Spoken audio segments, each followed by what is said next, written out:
하나님의 은혜가 여러분들 가운데 함께 하시기를 주님의 이름으로 축원합니다. 오늘은 바울 일행, 지금 이제 바울 일행이 누가 지금 가고 있는지 좀 머릿속에 이렇게 담아두면 좋을 것 같아요. 누가 있었지요? 제일 먼저 안디옥에서 출발할 때 바울은 실라와 함께 있었습니다. 그러다가 루스드라에서 누구를 만났지요? 루스드라에서 디모데를 만납니다. 그렇죠? 디모데를 만나서 이제 함께 가게 되는데, 그 이후에 여기 지금 사도행전을 쓰고 있는 누가라고 하는 사람이 같이 동행합니다. 근데 오늘 빌립보에서는 이 바울과 실라가 감옥에 갇히는데, 아마 그 순간에 다른 사람들은 다른 곳에 있거나 어쨌거나 이 두 사람이 주동이 되는 것으로 여겨서 붙잡힌 걸로 보입니다. 자, 우선 이 빌립보, 지금 소아시아 지역에서 복음을 전하다가 성령이 자꾸 막으시고, 또 환상 중에 마케도냐 지역에서 건너와서 우리를 도우라 라는 환상을 보고 바울과 그 일행이 이건 하나님의 인도하십니다. 그래서 곧바로 결정을 합니다. 그리고 드로아라고 하는 곳에서 배를 타고 오늘 11절에 보니까 사모드라게로 직행하여 이튿날 네아폴리로 가서, 이 네아폴리는 항구 도시인데 뉴시티라는 뜻이에요. 뉴시티, 새로운 도시. 네아폴리에서 내려서 이제 산이 하나 있습니다. 이렇게 산고개를 넘어서 쭉 내려가면 거기 넓은 들이 나오는데, 거기 산기슭에 빌립보라고 하는 도시가 있어요. 지금은 이제 이 빌립보라고 하는 도시는 폐허로 되어 있습니다.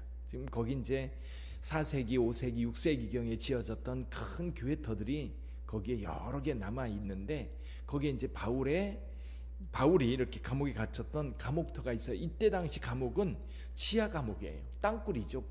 굴에 있고 그 위에 간수의 집이 있어가지고 그 이제 감옥을 감시하게 되어 있었습니다. 그러니까 여기 바울 일행을 데리고 이제 그 위로 올라가서 자기 집에 들어가서 그 얘기가 뭐냐면, 감옥이 있고 지하에 이제 감옥이 있고 그 위에 집이 있어서 거기에서 이제 이 감옥을 관리를 했던 겁니다. 자, 이 빌립보라고 하는 곳, 사실 빌립보서라고 하는 편지를 통해서 빌립보 교회와 바울의 관계는 다른 어떤 교회와의 관계보다도 따뜻하고 서로 위로하고 격려하는 그런 교회였어요.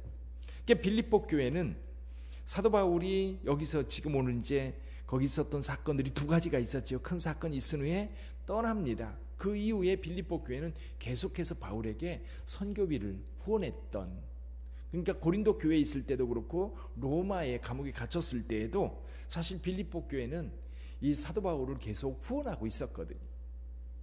근데 이렇게 빌립보 교회가 형성될 때에 굉장히 중요한 인물 두 사람, 이 사람들이 어떻게 구원을 받았고 어떻게 그리스도인이 되었는지 그 얘기를 오늘 이야기 중에 나오고 있습니다.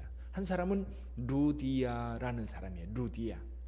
루디아의 출신이 어디냐면 두아디라라고 되어 있어요. 두아디라. 여러분, 두아디라 혹시 어디서 들어본 것 같지 않으세요? 소아시아 7교회 가운데 두아디라 교회가 있어요. 소아시아 7교회, 에베소 교회, 서머나 교회, 빌라델피아 교회, 그런 7교회 가운데 한 교회가 두아디라예요. 근데 지금 이 두아디라 출신인데 이 루디아는 어디에 와 있어요? 빌립보라고 하는 곳에 와 있습니다. 이분은요, 그 국제무역상인 거예요. 국제무역상. 자색옷감 장사라고 하고 있는데, 이 자색옷감은 구하기가 참 힘들다고 그래요. 그래서 이건 귀족이나 왕족이 아니면 입을 수 없는 옷입니다. 그러니까 오늘날로 말하면 굉장히 유명한 최고급 원단 장사라고 볼 수 있어요. 이 사람이 그냥 한 곳에서만 하는 것이 아니라 두아디라, 원래 두아디라 지역에 이런 옷감이 많이 납니다. 그리고 그 지역에 그 목화, 면 제품들이 많이 생산되기도 하고요. 이 사람은 빌립보에도 사업장이 있고 또 다른 곳에도 있었던 것으로 보여요. 거기에는 유대인 회당이 없어서 이 바울 일행이 안식일에 기도할 처소를 찾으려고 찾다가 없으니까 성 밖으로 나갔어요. 성 밖에 나가면 이게 이제 강물이 이렇게 흐르는데 큰 강은 아닙니다. 냇물이 이렇게 흐르고 있는데 거기에 여인들 몇 명이 모여 있는 것을 보고 거기에서 말씀을 전했는데 그 중에 한 사람이 누구였어요? 루디아였던 거예요. 그래서 루디아가 자기 집에서 바울 일행을 머물게 하고 잘 섬겼던 거죠. 또 한 사람이 이 간수입니다. 간수. 이 간수가 구원받게 된 과정을 보면 이 빌립보라고 하는 도시에 저 많은 귀신 들린 여종이 있었는데 이 여종이 사람들을 보고 그 귀신 들렸으니까 귀신같이 그 사람을 점쳐서 이제 얘기해 주는 거예요. 그럼 사람들이 이제 자기의 일에 대해서 이 귀신이 어떻게 말하는가 돈을 들고 와서 주인에게 이야기하면 이 귀신 들린 여종이 이야기를 해주는 거예요. 그렇게 해서 돈벌이가 쏠쏠했는데 이 분별력 없는 이 귀신이 계속 쫓아다니면서 뭐라고 얘기해요? 여기 17절에 보면 이 사람들은 지극히 높은 하나님의 종으로서 구원의 길을 너에게 전하는 자라. 이 말씀 진리예요? 아니에요? 진리입니다. 사실을 전하는 거예요. 근데 왜 힘들었을까요? 이 귀신 들린 자는 분별력이 없으니까요. 아무 때나 소리 지르는 거예요. 그러니까 옆에 있던 바울이 너무너무 힘들어서 며칠 동안 그렇게 괴로움을 당하다가 결국, 왜냐하면 사도 바울이 그대로 뒀던 것이 이 그 수익의 연결고리가 있기 때문에 이제 그냥 뒀던 것 같아요. 며칠 너무 괴로워서 마침내 그 귀신에게 명하니까 귀신이 떠납니다. 떠나면서 이제 돈벌이의 소망이 끊어진 이 귀신 들린 여종의 주인이 바울과 실라를 고발하지요. 무고로 고발해서 결국 이제 상관들이 바울과 실라를 많이 때리고 그냥 옥에 가두어 버립니다. 그리고 그 이튿날 슬그머니 내보내려고 그래요. 근데 바울과 실라가 그렇게 매를 맞고 감옥에 들어가서 밤이 되었는데 이들이 기도하고 찬송을 합니다. 감옥 속 밤에 어떻게 했어요? 깜깜하고 조용했을 거예요. 근데 거기에서 기도하고 찬송하니까 이 소리가 이 감옥 안에 지하니까 더더구나 얼마나 울려서 잘 들렸겠어요. 모든 죄수들이 그것을 듣고 있었다 그랬어요. 근데 갑자기 지진이 나면서 옥문이 열리고 창고가 다 풀어지고 그런 일이 벌어졌던 겁니다. 이게 이제 옥터 위에서 잠을 자던 이 간수가 깜짝 놀래가지고 뛰어내려가 보니까 옥문이 다 열린 거예요. 그래서 죄수들이 다 도망간 줄 알고 자기를 하려고 하니까 그 안에 있던 바울이 소리를 질러서 손을 대지 말라 그렇게 하고, 그렇게 하니까 이제 등불을 들어가 보니까 두 사람이 거기 그냥 있거든요. 그리고 다른 죄수들도 다 그냥 있거든요. 이때 이 간수가 한 유명한 말씀이 있지요. 30절 말씀 한번 볼까요? 30절 같이 읽어봅니다.